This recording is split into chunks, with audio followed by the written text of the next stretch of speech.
Distant flickering, screen of scenery, the spell is bringing it all back.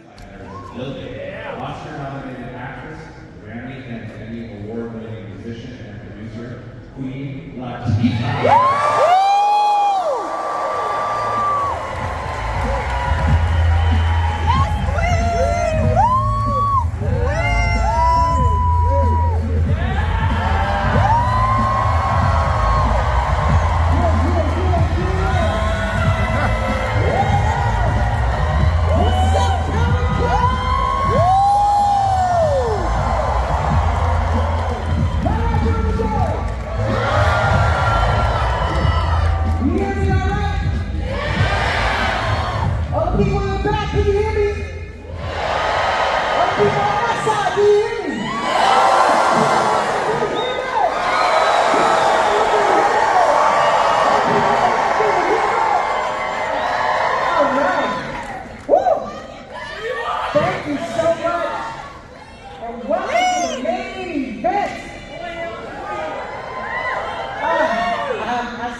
As excited as I am, but feel free to make some noise for yourselves.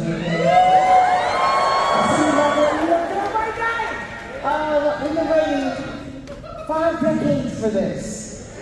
5 decades. So let's not waste any more time. Let's get him out here. First up, he is one of the brilliant designers who helped shape the iconic look and feel of the Star Wars universe.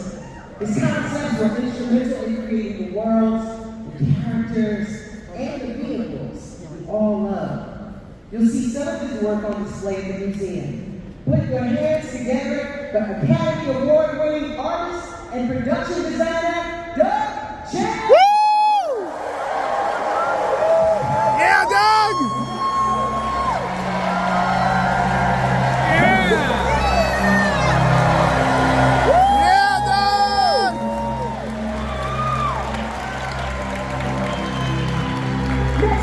One of the most beloved filmmakers of our time. He's written and directed some of our favorite dark fantasies. Tío Guillermo! He's a visionary bringing back Frankenstein. And he's one of the museum's incredible board members. So please, give it up for 3-time Oscar winner, Guillermo del Toro!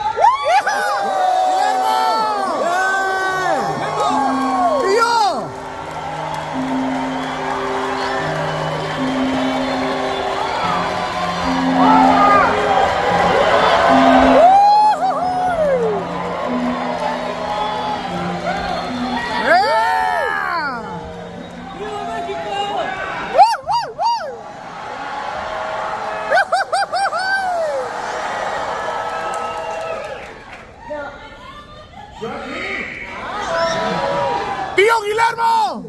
Now, few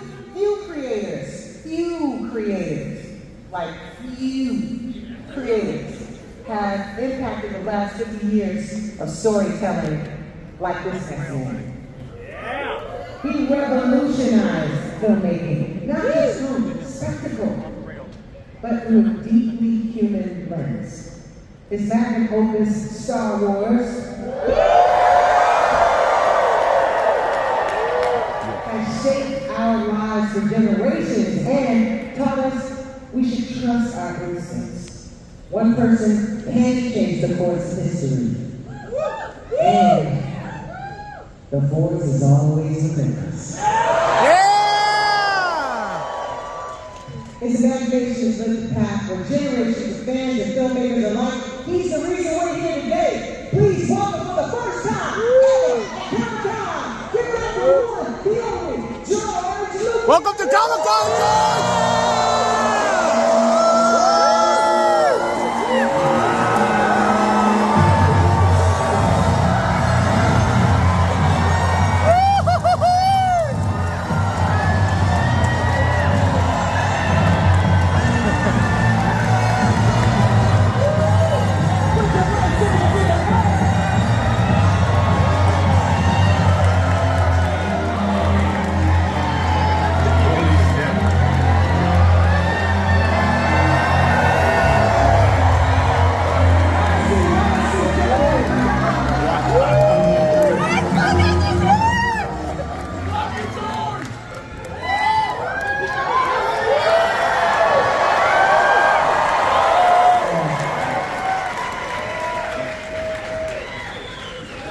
to Comic-Con!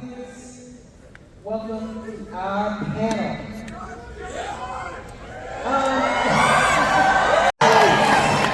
Excellent, excellent. What is it? Hello, time? Just checking. Just wanted to make sure. George has got to put music. All right. I feel so lucky. Somebody picked me to be sitting here beside me, Starfighter myself.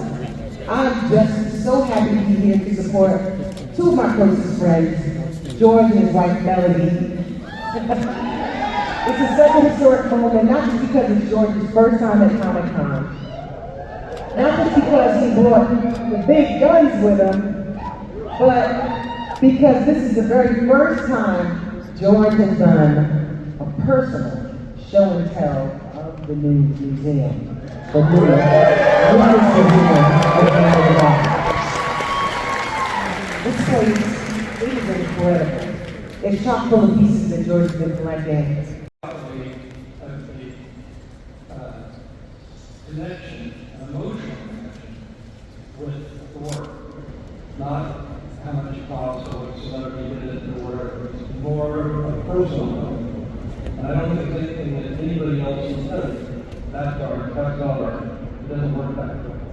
If you have an emotional connection, then it's art. If you don't, then it's on the next thing. And it's the idea that people can tell you what art is. Talk about it. I discovered just from my experience of making movies and things that, other people's opinions don't mean much. Something is what you do and what you feel about it, and then if you see that other people react to it in a very emotional way, then you say, oh, I did my job, that was good. So when people come who say they're experts and they say, oh, that's not or that's not this, that's tough. And I've worked with hundreds of illustrators for my wife, and they're all great, but they don't get recognized for anything. So this is sort of a temple to the people's art. Yeah! Temple to the people's art. Guillermo, you have some feelings about narrative art as well. Well, yeah, I mean, I think the beauty of art is twofold: is to handle a mystery and provide eloquence and emotion. And I think that when you have those two things, when you realize that there is one photography enters the picture, a lot of the art that is figurative starts to be looked frowned upon a lot more historically. And yet you realize that it is an art that captures a moment and an emotion for many, many people that is always able to express things that are not just propaganda, not just liberated from church and state. And particularly, many of the things we have that celebrate freedom or anarchy, I mean, crazy cat, certainly, comics were the first ones to punish Nazis. These comics had a lot of social conscience before or at the same time as movies and so forth. And you have graffiti, you have many of the popular media forms of art that do that. They are not dominated, and the museum, what is important to me or what is magical, is not a man and his collection, it's a lineage of images. The lineage of images that have been spoken, and we as storytellers and visual storytellers, we have that vocabulary to see where that really came from, the etymology of the image. And when we think about that, another point is that the limit of your language is the limit of your universe. If you cannot name something, you cannot own it. The same is for the myth. What is amazing about this collection, it will give you step by step how a form of expression came from the form that we have today. Because we are in a critical moment in which one of the things that might disappear is the past. And this is realizing a popular, vociferous, expressive,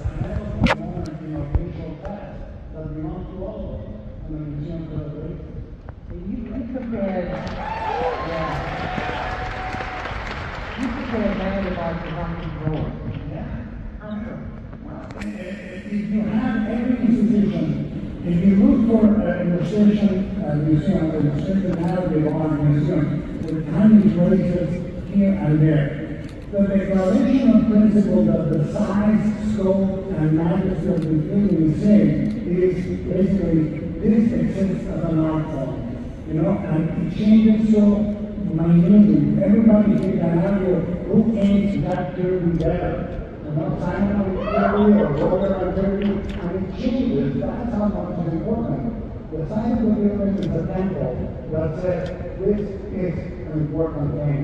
This is the clever. Imagine for a moment that all we had was classical music and non-melodic music, and rock and roll had never been enshrined in a proper way as an art form. This is what this is doing. Saying this is rock and roll, and it needs to be enshrined.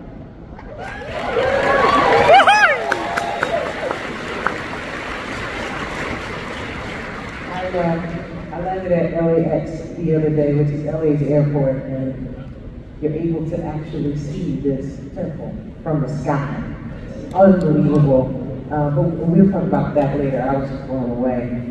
Doug, I would like to ask you about, because you have a very, very interesting viewpoint on how narrative art has impacted your life. Yeah, no, do that? Absolutely. No, thank you so much. And I feel so incredibly honored to be here to celebrate narrative art. Thank you, Doug!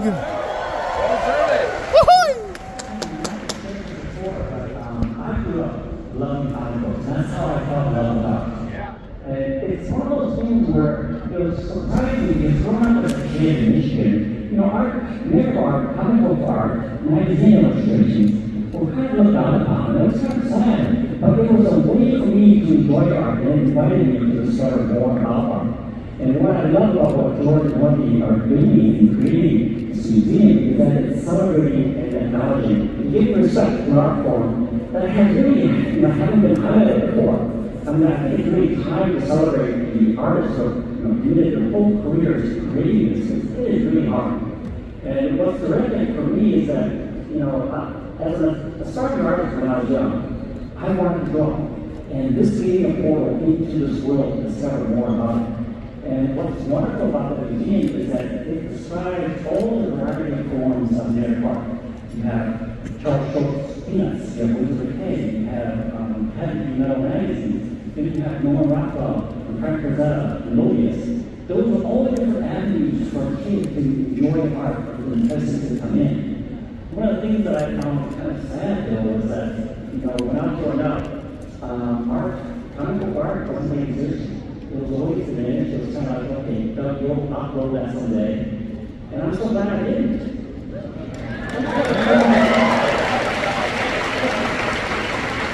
I'm glad you did it. This is so relatable. I'm sure that so many of you in the audience can relate to using your art form as a way to just express yourself. You're creating beautiful art right now, today, and here showing it to one another as we speak. Doug, you had a beautiful story about The same shirt, one button down, two buttons down, roll. A card says the way you dress, the way you move, everything you use, that's some kind of culture. What you favor, you know, that has to be embedded in the design. But the most important thing right now, and the reason why we most defend this individual expression, is because there is one of the other things that are kind of impressive is people saying you can do art with an hand. And so you can. You know, if you cannot just press a button and make it a window, because you will not know the beginning of the end of that and do that for yourself. And when people say to you that, they're saying, you know, art is not that important, but it is. It is. And I think the way you're talking about art and narrative is not the difference between eye candy and eye clothing. Eye candy is an ornament, eye clothing is beauty. So, and the difference is personality, knowledge, and emotion. Those are the three things that lead to the season. I'm sorry, they don't come that fucking hand.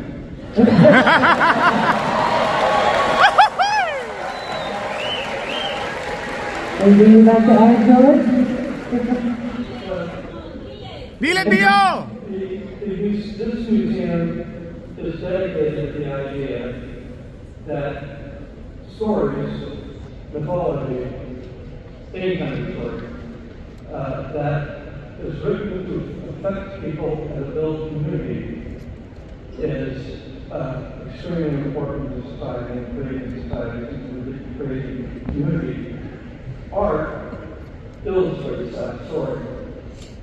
And that's the right hand of building a community is we need art and we can see real. Even, back in the whether it's the Renaissance or the Stone Age, you'll always have a story that people believe it's mythology. It's not really true, but people believe it and bind sense together with a common belief system. And common belief system is what is really important. And what we're doing here with the museum is to try to make people aware of the mythology that we live by, and at the same time, let them have an emotional experience looking at art that does tell the modern mythology. And as Doug pointed out, it's more of an exact science than people think it is. And it's a way, the art part of it is a way of making it really accessible to people and make it so they believe it. I've heard you speak to that in our conversations a lot lately. And, I thought that was a lovely story. Well, again, one of the things that we deal with is the history of illustration. Because it's really about illustration and about the mythology that creates stories and the foreigners who, like in Greece, who highly respect and love everything because the stories are so important. And these are the things we believe in. Some people believe in science, but science is an opinion. It's not real. Any more than stories are real. But the idea of common mythology we believe in today, like love and community, and all of it, we've got like 33, 40 different galleries, and those galleries all are illustrations of a particular mythology we live with today. Whether it's love, whether it's work, whether it's, these are all not real, but it's an idea that gives us a common belief system. And common belief system, you can't build it, you can't build pyramids, you can't build palaces, you can't build airplanes, you can't do anything by yourself. You have to have people who do it with. And one of the issues, only one is family, is that most, I believe, and I think most people believe, that most families are dysfunctional. You always have somebody in there who, okay, we'll kind of live with them, but the thing about the Rockwell opinion she's talking about is that it's a group of opinions called the four freedoms. One of them is the freedom from want. And what it is a painting of mom bringing a turkey. Everybody's sitting around the table, all smiling and looking, and the idea that Uncle Jim is going to the corner, or Sally and Miller are getting a divorce, or having a big argument, all that is not mentioned.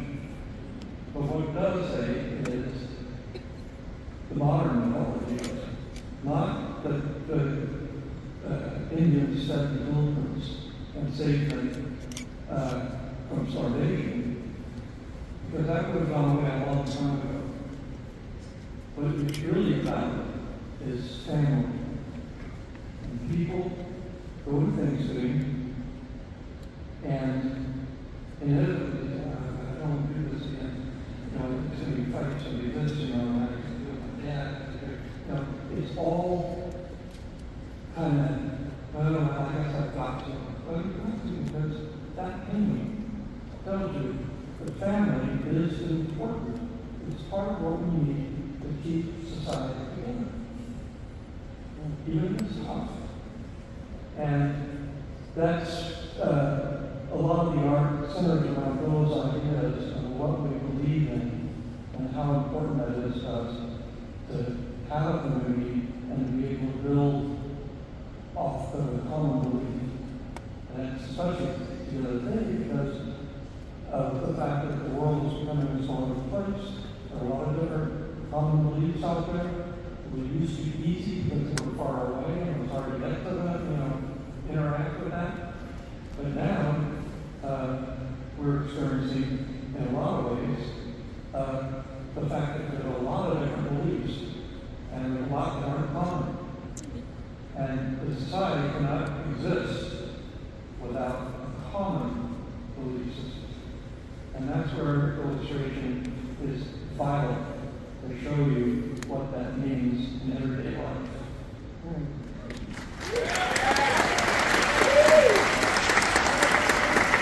Granted, I really applied for my hand, you know, and I think that the illustration art is not only celebrating the craft of incredible people that design movies and art from around, like, you know, Ron Dahl, Ralph McQuarrie, you know, Leonard Gilner, James Carmichael for radio and so forth, but it's also celebrating an emotional thing that belongs to all of us. Myth belongs to all of us. Propaganda is controlled by every single group. And myth unites us, propaganda divides us. So if these things are in time that make this not, but this understanding where you're not going to have to superimpose anybody's worth of value for the piece. Like George said, you don't like it, move to the next, or your one speaks to you. There is not an imposed value to this, you must like this. You know, Da Vinci said, to paint likeness is easy, to make emotion is hard. And these are all very emotional pieces, and they celebrate things that belong to all of us. One of the reasons we are all here, one of the reasons is the popular mythology in terms of comic books of any kind. I don't care if you like underground comics or edgy comics that, you know, have nothing to do with genre, or you like another piece, is that we all can access those emotions. That's why they don't belong to the man, they don't belong to the power, they don't belong to our parents, they belong to us. And I think this is a very thing that speaks to all of us collectively or individually. So the psychological movement declares this in existence in a way that's a singularity in the world right now. It's something that can celebrate that form of art.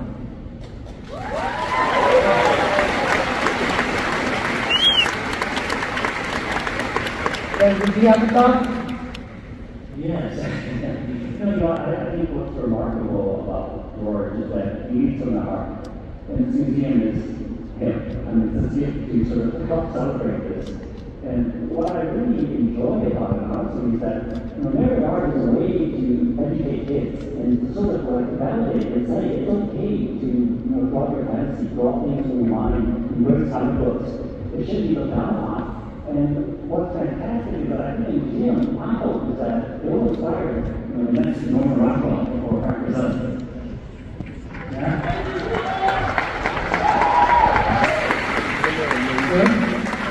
Really good question. I spent the rest of my life trying to answer that. And I come to the conclusion that I believe in God, but I have no idea what God is. And I don't believe anybody is. Because that's the thing where a very, very human nature is that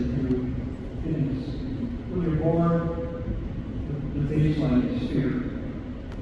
And as you go through life, you're especially curious about things you don't understand, and therefore that's a threat to you. And as a result, you make up stories and you get through it. What? Did people start periodically? Why is what happens to the sun? It's just sunny. What happens if, and back in the winter times, they said, well, it's Apollo, it's out, and has a chariot, it's on fire, and when it goes over and flies over, it's all daylight. At night, it's dark. I feel better now. And it's true. It's stories that make you feel connected to other people, but it also gets rid of some of the problems you have about the fact that you have to know everything. And of course, one of the real problems we have is humans think they know everything, even though they don't know anything. They're very, if you take the universe, so little about what's going on that it's just, like ants. No knowledge whatsoever. Just think to do. And that's one thing that this kind of art will celebrate in a way, because we have science fiction. Science fiction is that we have to make it real. But we made it real because of science fiction books and art. And so that makes people say, oh, well, we can go to the moon. And once that idea is implanted, then we certainly can do it. But the real problem is that we think, well, we can go to the moon, we can do it. Everything is in elements that are so huge, so fast, so impossible to understand for a human being, that you can't depend on what we know, and you can't really, you can just be inspired by what we think we know. But in the end, And when you look like you're going to get in there, what do you think? I think the shape of the machine for me, but it uses flow. And what is beautiful is that we are, those are collectors, but I know I don't own anything. I'm holding it briefly for the next person that is going to hold it or see it. Because we are not a diamond, but we hold them, but we cherish it. That art is longer than any of them. And the flow of the museum is like an obvious it's telling you that, it's just telling you, look, this is for you. And then you're going to bring it back in.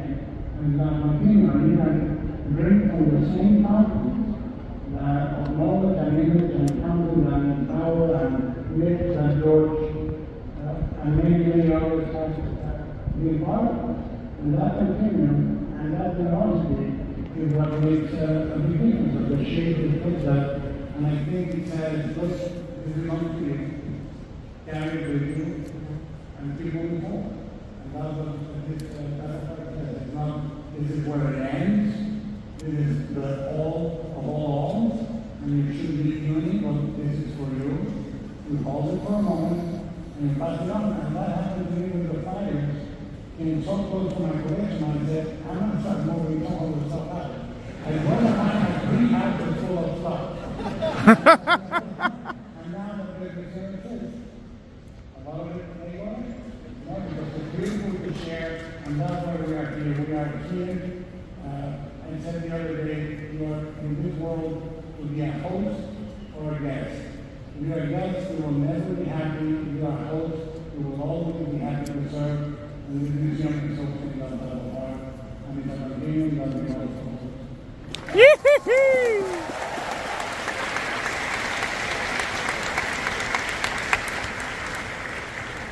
Well, I hate to tell you guys, but we are out of time. But I know so many questions. Pio! Are y'all pumped up for this museum now or what? I want to thank I mean, it's time for bed. Hi everyone, Ronan Chiang here. We just got out of the Lucas Museum panel at Hall H, the only one on Sunday. Chris, I've been hearing about this museum for a while, and it got delayed. Again, stuff was happening 5 years ago, but we know it's coming out next year. And what you saw and what the panelists, George Lucas himself, first time at Comic-Con, Guillermo del Toro, Doug Chiang, moderated by Queen Latifah, what did you get out of the panel? Okay, first of all, shout out Queen Latifah. But I think, great moderator, and I gotta go to the museum. They look so fire, and I know there was some COVID delays, but should be out next year, Los Angeles. I'm gonna be out there, hopefully on day one. We gonna go day one? I'm already sending emails to the media listing of we would like to cover it. The enthusiasm was palpable. They were willing to. It was almost like a non-boring lesson about art, why it should be appreciated, why it should be safeguarded and not denied for what's coming in the next few years. And hearing them now, even at this stage in their lives, still geeking out about not only collecting stuff that's the most pop art, what people consider just pop art, but it's actually pure storytelling. And also talking about the willingness to share it. You've had it for a while, it means a lot to you. Now share it with the world, and it'll mean a hell of a lot for somebody else. It was surreal having George Lucas be feet away from me and feel Guillermo del Toro and Doug Chiang. We were at George Lucas' first panel at Comic-Con. Yeah, hopefully not his last, but I think it was dope, man. I wanted to see some more footage, honestly, of the museum, but I also thought it was dope just hearing Guillermo talk about the social implications of comics and how it is a voice for the marginalized communities. So just in a time where people don't try to be getting into that stuff, I respect him for doing that in front of 6,500 folks here on Sunday at Comic-Con. So definitely shout out to George, shout out to G, whole panel, Queen. I thought it was dope. I'm definitely going to be in that museum ASAP. They look fire. No right angles. The whole design is crazy. It looked like something from the movies, and that makes sense because of who is behind the design. So. The scope is bold, to say the least, but that's George. And yeah, you'll be seeing footage from us of panel, and we're gonna do our damn best to get into that premiere opening ceremony as best as we can to cover it and share it with the rest of the world. So until then, have safe travels, and thank you for another great San Diego Comic-Con. Shout out to Team JBS, always. Very snowed out.